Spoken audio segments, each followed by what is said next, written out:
यह है अंटार्कटिका, जो सदियों से इंसानों की पहुंच से बहुत दूर और उनके लिए एक मिस्टीरियस रहा है। चाहे वो ब्लड वाटरफॉल्स हो, मिस्टीरियस एनिमल्स हो या फिर अंडरग्राउंड लेक ही क्यों ना हो या बर्फ के नीचे दबे हुए शहर हो, अंटार्कटिका के बारे में कई ऐसे मिथ एंड मिस्टीरियस है जिसका आज भी सुराग नहीं लगाया जा सका। अंटार्कटिका दुनिया का एक ऐसा इकलौता महादेश है जहाँ पर कोई इंसान ही नहीं रहता। वहाँ पर टेम्परेचर -90 डिग्री सेल्सियस तक चला जाता है। इसके अलावा वहाँ पर 300 पर आवर की स्पीड से बर्फ की तूफान आते रहते हैं। इसलिए अंटार्कटिका दुनिया के सबसे ड्राई कॉन्टिनेंटल है। इसके अलावा आपको शायद जानकर हैरानी होगी, इसको डेजर्ट भी कहा जाता है क्योंकि वहाँ पर सिर्फ 51 मिलीमीटर बारिश होती है। इन सब के बावजूद कई देशों ने अंटार्कटिका का कंट्रोल लेने के लिए कई कोशिश कर चुके हैं। अंटार्कटिका का ये मैप देखे, इस हिस्से को फ्रांस क्लेम करता है और इस साइड को नॉर्वे क्लेम करता है और इस साइड में ऑस्ट्रेलिया क्लेम करता है। इसके साथ साथ इस साइड में Britain, Chile, Argentina and New Zealand भी कुछ हिस्से को क्लेम करता है। लेकिन इसकी वजह क्या है? बर्फ के नीचे आखिर क्या है जो दुनिया के सारे सुपर पावर्स इसकी कंट्रोल लेना चाहती है? आज मैं आप लोगों को अंटार्कटिका के कुछ मिस्टीरियस बातों को शेयर करना चाहता हूँ और इसका भी खोज लगाएंगे कि अंटार्कटिका को फर्स्ट टाइम डिस्कवर यानी खोज किसने किया था। हम ये भी देखेंगे इस बर्फ के नीचे आखिर ऐसी क्या राज छुपा है जिन्हें सुपर पावर अमेरिका इसको जानती है और इसको कंट्रोल में लेना चाहती है। अंटार्कटिका फर्स्ट टाइम किसने डिस्कवर किया? ब्रिटिश कहते हैं हम लोगों ने इसको डिस्कवर किया, लेकिन रशिया कहता है उन्होंने इसमें सबसे पहले कदम रखा था। लेकिन अंटार्कटिका के बातें कई हजार सालों पहले ग्रीक एरिस्टोटल ने किया था, जबकि उसने कहा अर्थ गोल है, नॉर्थ और साउथ पोल एक दूसरे का मिरर इमेजेस है। 2021 में रॉयल सोसाइटी ऑफ न्यूजीलैंड की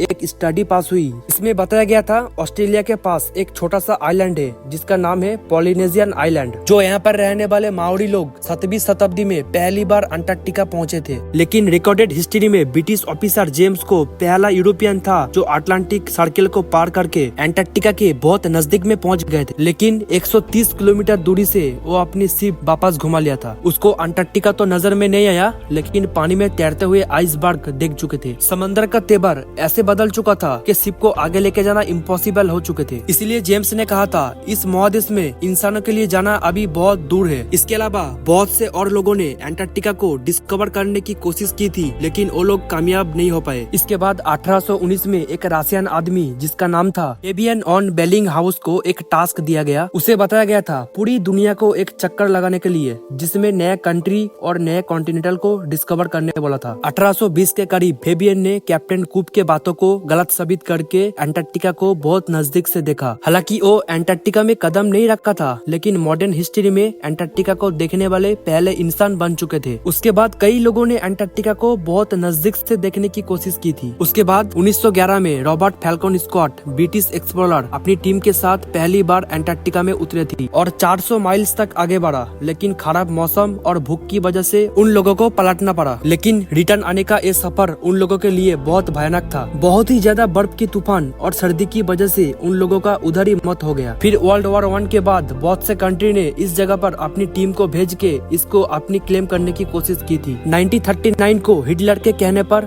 जर्मन एयरफोर्स ने नग्सी फ्लैग्स को भी गिराए ताकि इस जगह को नग्सी अपने कंट्रोल में ले सके। वर्ल्ड वॉर 2 के बाद बहुत से कंट्री ने अपनी रिसर्च सेंटर को इधर सेटअप करने के बाद और यहीं से अंटार्कटिका का मिस्टीरियस बातों को डिस्कवर करना शुरू हुई। सबसे बड़ी मिस्टीरियस बात तो ये थी कई हजार सालों पहले अंटार्कटिका में बर्फ नहीं बल्कि घने जंगल हुआ करते थे। बल्कि लंदन की एक रिसर्च में उन्हें यहाँ कई फसल की हुड्स मिली। इससे पता चला 90 मिलियन ईयर्स पहले अंटार्कटिका एक गर्म कॉन्टिनेंटल था जहाँ पर घने जंगल होते थे। इसके अलावा यहाँ कई फसल की हुड्स मिली जो गर्म कॉन्टिनेंटल में जीवित रह सकता है। अंटार्कटिका के बारे में दूसरी बड़ी मिस्टीरियस बात तो ये थी कि इस 3 किलोमीटर बर्फ के नीचे बड़े बड़े लेक भी मौजूद थी जिसमें एक अलग ही दुनिया है। इन सब चीजों के अलावा इस कॉन्टिनेंटल के ऊपर एक खास चीज है जिसको ब्लड वाटर भी कहा जाता है। साइंटिस्टों का कहना है इस वाटरफॉल का कलर इसलिए है क्योंकि इस चश्मे को एक सॉल्टी लेक से पानी आता था जिसके ऊपर कई 100 फुट बर्फ की परत जम चुके थे और वो लेक एटमॉस्फेयर से बिल्कुल कट ऑफ है और इस पानी में बहुत ही ज्यादा आयरन है और इसलिए जब ये पानी चश्मे के अंदर आते हैं धूप की वजह से आयरन